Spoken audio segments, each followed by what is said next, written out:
शोभा यात्रा जी। प्रणाम जी, प्रणाम। गुरु जी अपना परिचय हमारे दर्शकों को दो। स्वामी कृष्णानंद जी, खरड़ अलीपुर, अखिल भारतीय संत समिति राष्ट्रीय मंत्री जी। गुरु जी पीछे से एक पाठ का कोई जिक्र आया था, बहुत बड़ा पाठ करवाया था, कैसे क्या था थोड़ा सा?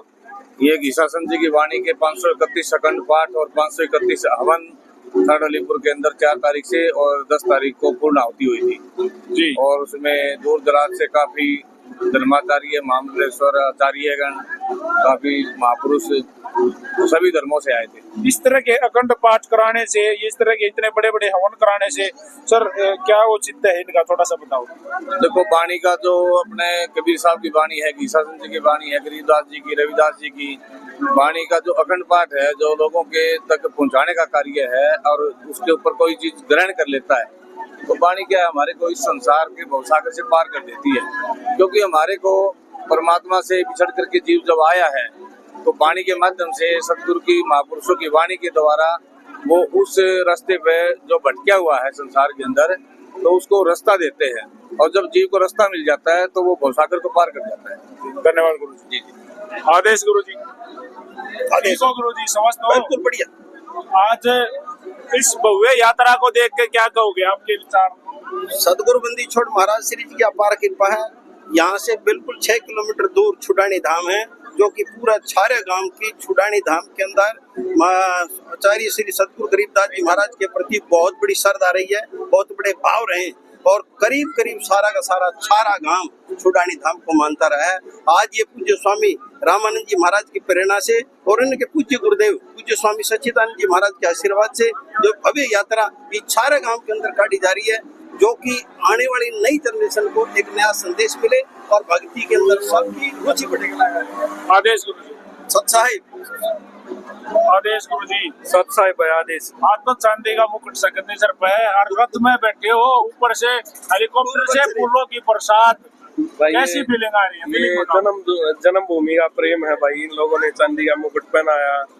और गुरु जी एक बात कहते थे कि भाई अगर संत बनना ही है तो जो संत अपने गांव के गांव में जिसका मान सम्मान हो जाए उससे बड़ा संत नहीं मानते। ये मेरे गुरु जी का कहना था, तो शायद उनकी वाणी आज पार हुई है और लोगों ने इतना प्रेम दिया है। और महाराज जी ने जब मैं शिष्य बना 2018 में, तब भी कृष्णानंद महाराज जी का और स्वामी जी का ही आशीर्वाद, तो ये पूरी गरीबदासी बेग का ही मेरे पे आशीर्वाद है और सभी संतों का, जिसके कारण ये जन्मभूमि में प्रेम मिल रहा है। आदेश गुरु जी। और साधु संतान है, उनसे भी बात कर लेता हूँ साथ के साथ। ही अपने सभी गतियों के महंत है, सभी आए हुए हैं। हमारे युवा संत समाज के अध्यक्ष भी है, ये सारे सभी यहाँ आए हुए। हरिद्वार से काफी संत आए, हरिद्वार तक के साधु बुला रखे गुरु जी। वाह जी, तोड़ कर दिया सारा गांव में गति भगवान तार दिए, बंदी छोड़ी कृपा है भाई। आदेश गुरु जी। आदेश सत्संग। ठीक हो? बढ़िया है जी। कहाँ से आप अपना परिचय दो हमारे दर्शकों को एक बार। मैं हरिद्वार से चेतन ज्योति आश्रम शिवम महंत मेरा नाम है जी। आज हरियाणा के सारा गांव में, झज्जर जिले के सारा गांव में जो ये भव्य प्रोग्राम देखा, क्या मन में कैसी बातें हैं?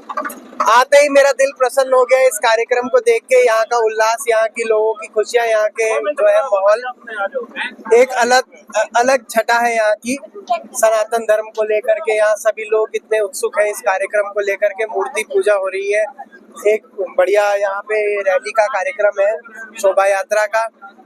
एक अच्छा माहौल है अपने आध्यात्मिक नगरी में। प्रणाम गुरु जी। प्रणाम। नमस्कार गुरु जी, प्रणाम जी। नमस्कार गुरु जी। क्या नाम है आपका, हमारे दर्शकों को बताओ एक बार।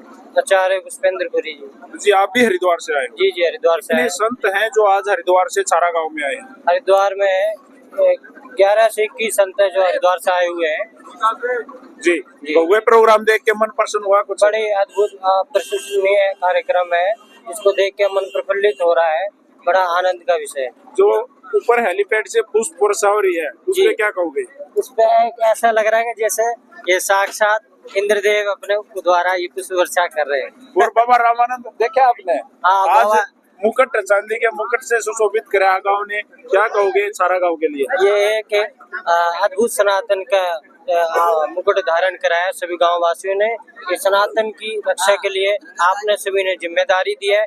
हम विश्वास करते हैं वो आगे इसी तरह प्रेरित करते रहे गांव का और धर्म की सेवा करते रहे। आदेश गुरु जी। तो गुरु जी, जैसे आज छारा गांव में माहौल आपने देख लिया। बाबा रामानंद जी के जन्मभूमि पे जिस तरीके से भगवान के मंदिर का पुनर्निर्माण कराया, लगातार 4 दिन का ये सांस्कृतिक और सनातनी प्रोग्राम है।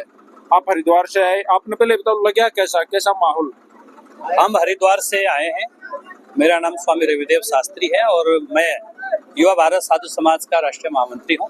और ये पूरा जो समाज है, युवा समाज आया है, युवा भारत साधु समाज, जिसमें अध्यक्ष जी से लेकर के हमारे तमाम सदस्य, कोषाध्यक्ष, उपाध्यक्ष, सभी महापुरुष पधारे हैं। और हमारे स्वामी रामानंद जी का यह जन्मभूमि है, ये अपने आप में अद्भुत है, क्योंकि जननी जन्मभूमिश्च स्वर्गादपि गरीयसी, जननी और जन्मभूमि स्वर्ग से भी बढ़ करके कहा गया है हमारे शास्त्रों में। और यहाँ पर स्वामी रामानंद जी का के गांव में इस प्रकार के आध्यात्मिक, सांस्कृतिक, धार्मिक कार्यक्रम संपन्न होने जा रहा है और हो रहा है। हमें बहुत ही खुशी है, बहुत ही आनंदित है। मुझे तो ऐसा महसूस हो रहा है कि ये अयोध्या बन गया, क्योंकि जब अयोध्या में भी अभी भगवान श्री राम के मंदिर बन करके भव्य उनका प्राण प्रतिष्ठा हुआ मंदिर में और वो विराजमान हो गए, तो अब इधर हमारे स्वामी रामानंद जी के गांव में भी मंदिर बना और राम जी स्थापित हो गए, तो ये भी नई अयोध्या बन गई है। आपको लग रहा है इस गांव के ऊपर अलग से असीम कृपा होने वाली है उस परमात्मा की? परमपिता परमात्मा की असीम अनुकंपा इस गांव के ऊपर पहले से ही है और अब तो और निरंतर आगे बढ़ेगा। और सामने बगल में ही जगत गुरु आचार्य गरीबदास जी महाराज जी का पावन जन्मस्थली के बाजू में, और सदगुरु कई बार आकर के यहाँ उपदेश किया है। ऐसा पवित्र स्थल ये अपने आप में धार्मिक स्थल है और अपने आप में ऐसा लग रहा है कि यहाँ के लोगों में जो एक दिव्यता का संचार है वो मुझे लगता है परापूर्व काल से ही है और अभी भी ऐसा लगता है कि हम किसी धाम में पहुंच गए। आदेश गुरु, आदेश।